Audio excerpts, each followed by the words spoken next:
भारतीय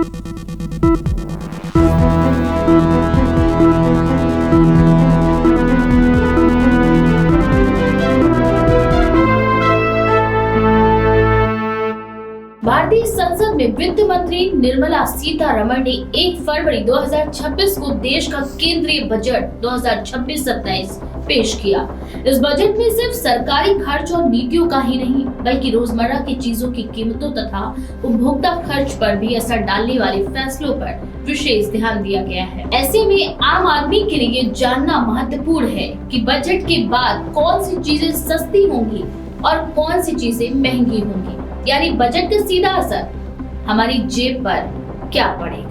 इस बजट में कई तरह की कस्टम ड्यूटी यानी सीमा शुल्क और टैक्स रेट्स में बदलाव किए गए हैं, जिनमें कुछ चीजों के दाम कम होने की संभावना है, जबकि कुछ चीजें महंगी होने के संकेत भी मिले हैं।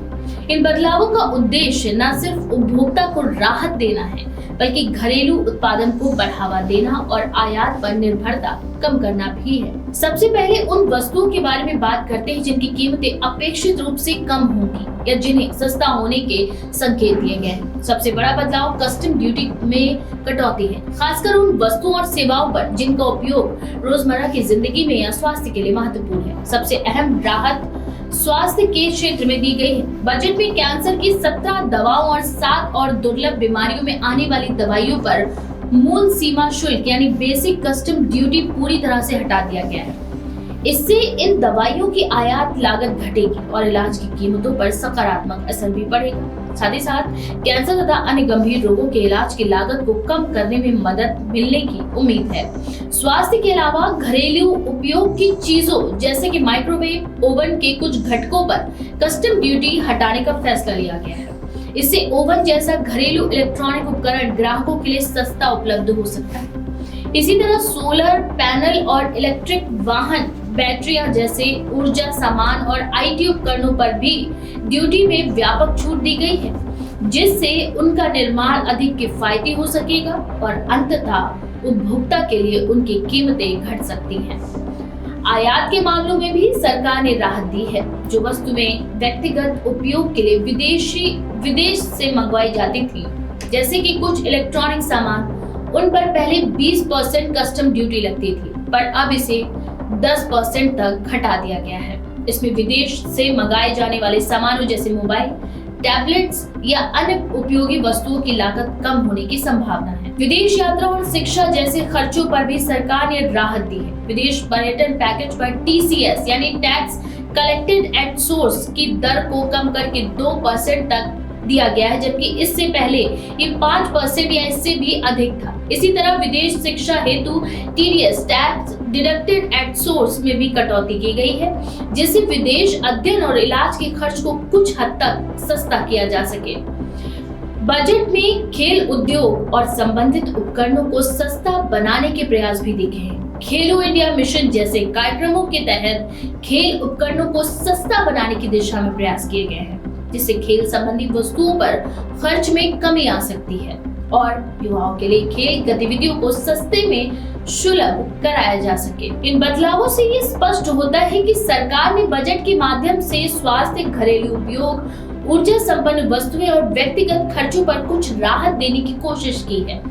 इससे आम उपभोक्ता की जेब पर सीधा असर और राहत की उम्मीद जताई जा रही है। वहीं दूसरी ओर बजट में कुछ ऐसे बदलाव भी किए गए हैं जिनसे कुछ वस्तुओं और सेवाओं की कीमतें काफी महंगी होने वाली हैं या उन पर खर्च बढ़ सकता है। सबसे पहले तो उन वस्तुओं की बात करें जो इलेक्ट्रॉनिक्स, विलासिता और टैक्स पुनर्गठन के चलते महंगी हो सकती हैं। तो सबसे पहले बात आई है शराब और लग्जरी वस्तुओं की कीमतों में वृद्धि की संभावना है।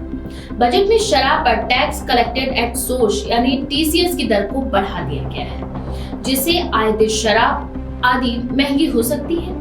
इसी तरह लग्जरी घड़ियां और महंगी फैशन वस्तुएं भी अतिरिक्त टैक्स के चलते बाजार में महंगी होने की संभावनाएं रखती हैं। फर्टिलाइजर और कृषि उपकरणों के कुछ तत्वों के प्रावधान में भी बदलाव किए गए हैं। उदाहरण के लिए कुछ उर्वरकों पर इंपोर्ट ड्यूटी छूट को हटा दिया गया है।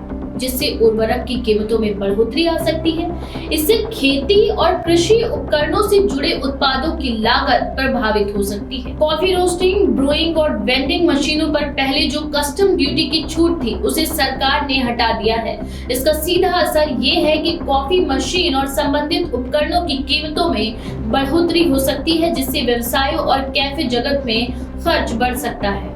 इसके अलावा कुछ कैमरा, फिल्म निर्माण, ऑडियो वीडियो रिकॉर्डिंग उपकरणों पर भी ड्यूटी में बढ़ोतरी और छूट हटाने से कीमतों में वृद्धि देखने को मिल सकती है। इससे जहां एक और तकनीकी और फोटोग्राफी उद्योग प्रभावित होंगे, वहीं इन टूल्स पर खर्च बढ़ सकता है। वहीं कुछ अन्य महंगी श्रेणियों में छाता, उनके पार्ट्स और एटीएम मशीनों के घटक भी शामिल हैं, जिन पर नया शुल्क लगाया गया है। इससे इन उपकरणों के आयात और उपयोग की कीमतें बढ़ सकती हैं। बजट में टैक्स अनुपालन और वित्तीय नियमों को कड़ा करने से भी व्यक्तियों और कंपनीज पर खर्च बढ़ सकता है। मिसी रिपोर्टिंग और टैक्स संबंधित उल्लंघनों पर जुर्माना बढ़ा दिया गया है, जिससे टैक्स अनुपालन की लागत बढ़ सकती है।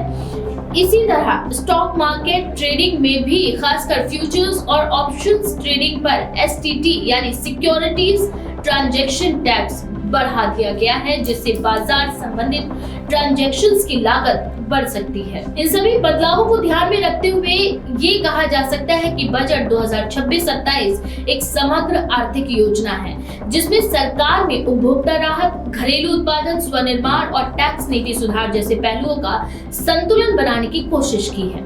एक तरफ जहां कुछ आवश्यक वस्तुएं, स्वास्थ्य संबल और तकनीकी उपकरणों की कीमतों को कम करने के प्रयास हुए हैं, तो वहीं दूसरी ओर महंगी वस्तुओं, विलासिता और टैक्स संशोधन के माध्यम से कुछ उत्पादों की लागत में बढ़ोतरी के संकेत भी दिए गए हैं। इस तरह के बजट के फैसलों का असर आम परिवार के खर्च, व्यापार लागत, निर्यात, आयात संरचना और उद्योग उत्पादन पर अगले वित्तीय वर्ष में दिखने की संभावना है।